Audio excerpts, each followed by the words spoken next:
Bismillah walhamdulillah assalatu wassalamu ala rasulillah wa ala alihi wa sahbihi ajma'in. Assalamualaikum warahmatullahi wabarakatuh.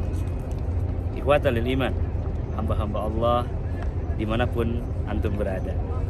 Di belakang saya ini ada Uhud.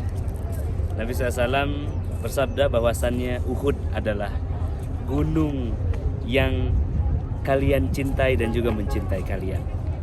Hadirin yang berbahagia, gunung ini adalah saksi bisu, ya, pergolakan, pertaruhan jiwa dan raga sahabat Nabi radhiyallahu anhum bersama Nabi SAW untuk mempertahankan Islam di awal kisah, di awal cerita tahun 2 Hijriah atau tahun ke-15 kenabian.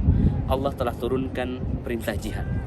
Setelah Nabi SAW berdakwah selama 13 tahun di Makkah Al-Mukarramah, menegakkan tonggak-tonggak tauhid, maka beliau hijrah ke Madinah atas perintah Allah, membangun Masjid Quba dan menyusun peradaban baru dari masjid tersebut. 2 tahun kemudian, hadirin yang berbahagia, perintah jihad turun dan terjadilah peperangan yang pertama, yakni Perang Badar.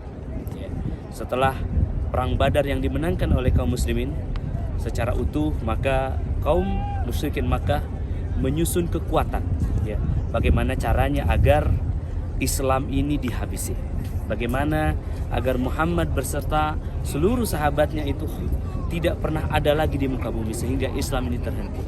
Dan hamba Allah yang dimuliakan, hari itu peperangan sungguh tidak berimbang, di mana Nabi SAW bersama 700 pasukannya dan kaum musyrikin Quraisy Mekah itu bersama 3.000 kekuatan. Saat itu Hamzah yang merupakan tameng Nabi SAW, pemain pedang yang tidak pernah terkalahkan, sedang bermain di garis paling depan. Rasulullah SAW bersama para sahabatnya. Sementara Khalid bin Walid yang saat itu belum masuk Islam mengintai bersama pasukan berkuda. Dan Hindun yang marah, yang dendam karena suaminya terbunuh, maka beliau mengendap-ngendap membawa budak hitamnya yaitu Habsyi untuk membunuh Hamzah radhiyallahu anhu. Habsyi adalah seorang budak hitam dan dia pandai atau ahli di bidang lembing. Dan Hindun kemudian memerintahkan Habsyi untuk membunuh Hamzah dari belakang. Sebagaimana kita ketahui, Hamzah adalah ahli pedang yang tidak pernah terkalahkan, bentengnya Nabi SAW. Dan hamba Allah yang muliakan, lembing pun melesat dan mengenai punggungnya Hamzah radhiyallahu anhu. Kemudian Hamzah pun roboh dan Hindun menyergapnya, mencabik-cabik, memotong tubuhnya, lalu menyobek dadanya dan mengambil jantungnya dan memakannya. Lalu kemudian Rasulullah SAW setelah perang usai, beliau memunguti satu persatu syuhada Uhud dan beliau memisahkan mana yang syahid, mana yang berjuang untuk Allah Subhanahu wa taala dan mana yang tidak dia ridhoi. Rasulullah SAW berkabung selama 3 hari menyolatkan para syuhada Uhud ini, dan betapa terpukulnya Nabi SAW ketika melihat pamannya itu terkulai, lesu, tidak lagi bernyawa. Dan kemudian Rasulullah SAW duduk, ya, bertekuk lutut dan mengatakan, "Ya Rabb, saksikanlah aku akan lakukan ini kepada 70 orang Quraisy saat aku menaklukkan Makkah nanti." Saat itu hamba Allah, ya, di tanah yang gersang ini 1443 tahun yang silam, ya, menjadi saksi turunnya surah An-Nahl ayat 126. Ayat ini adalah tentang kisah memaafkan dengan sempurna.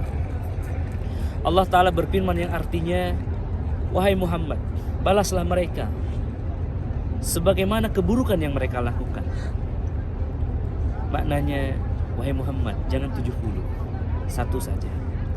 Mereka membunuh 1 nyawa, ambillah 1 nyawa.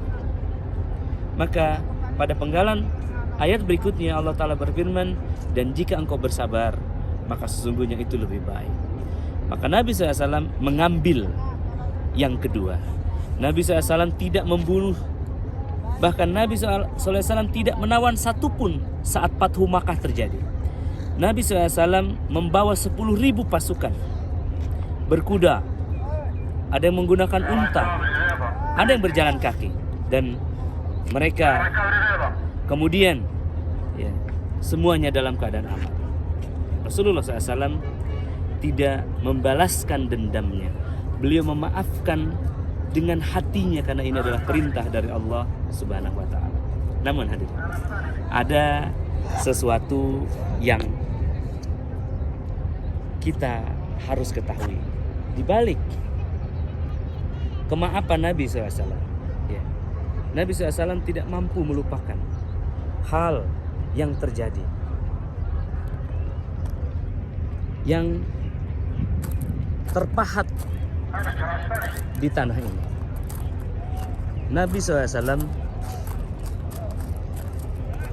diuji oleh Allah Subhanahu wa ta'ala dengan Fathu Makkah itu. Nabi SAW dengan pasukannya yang luar biasa berhasil melewatinya. Tidak ada satupun laki-laki yang ditawan, ya sebagaimana kita ketahui. Namun kemudian hadirin yang berbahagia, Hindun dan Wahsy ini datang kepada Nabi SAW dan mereka bersyahadat. Mereka mengatakan asyhadu an la ilaha illallah wa asyhadu anna Muhammadan abduhu wa rasuluh. Wahai Muhammad, sesungguhnya aku menyaksikan Allah adalah Rabb kami dan engkau adalah utusannya. Maka kemudian Nabi SAW menarik napas. Beliau mengatakan, aku terima keislaman kalian, tapi tolong jangan tunjukkan lagi wajah kalian di hadapanku. Dan rawi yang menyampaikan kisah ini kemudian mengatakan Wahsy benar-benar tidak pernah datang lagi menunjukkan wajahnya kepada Nabi Sallallahu Alaihi Wasallam sampai akhir hayat Nabi Sallallahu Alaihi Wasallam. Ini maknanya hadirin ya, Nabi Sallallahu Alaihi Wasallam adalah seorang manusia dengan jiwanya, dengan nafsnya, namun dia mampu melawan gejolak di dalam dadanya dan kemudian memaafkan Wahsy dan Hindun. Namun Nabi juga di sisi lain adalah seorang manusia ya, yang tidak mampu melupakan. Maka ibro besar kita hari ini ya, berbeda antara melupakan dan memaafkan. Ya, melupakan adalah pekerjaan akal ya, yang ini tidak mungkin dilakukan, karena jika itu dilakukan manusia akan dalam bahaya. Dia akan terbunuh 2 kali, dia akan dikhianati 2 kali. Namun ya, Rasulullah SAW ya, dan sebagaimana manusia-manusia lainnya memiliki nafsu yang ini harus ditentang ya. Ulama mengatakan jika engkau ingin melihat kondisi nilaimu di hadapan Allah, maka lihatlah dirimu ketika dihadapkan dengan hal-hal yang disukai oleh perasaan. Jika engkau menentangnya, maka engkau dekat dengan Allah SWT. Namun jika engkau melampiaskannya, maka engkau jauh dengan Allah SWT. Nabi SAW bersabda, surga itu dikelilingi oleh hal-hal yang dibenci oleh hawa nafsu, dan neraka dikelilingi oleh hal-hal yang dicintai oleh nafsu. Barakallahu fikum. Ya, kita sudah sampai ke makam syuhada Uhud hadirin ya. Assalamualaikum ya ahlal qubur warahmatullahi wabarakatuh wa maghfiratuh. Allahumma ighfir lahum warhamhum wa'afihim.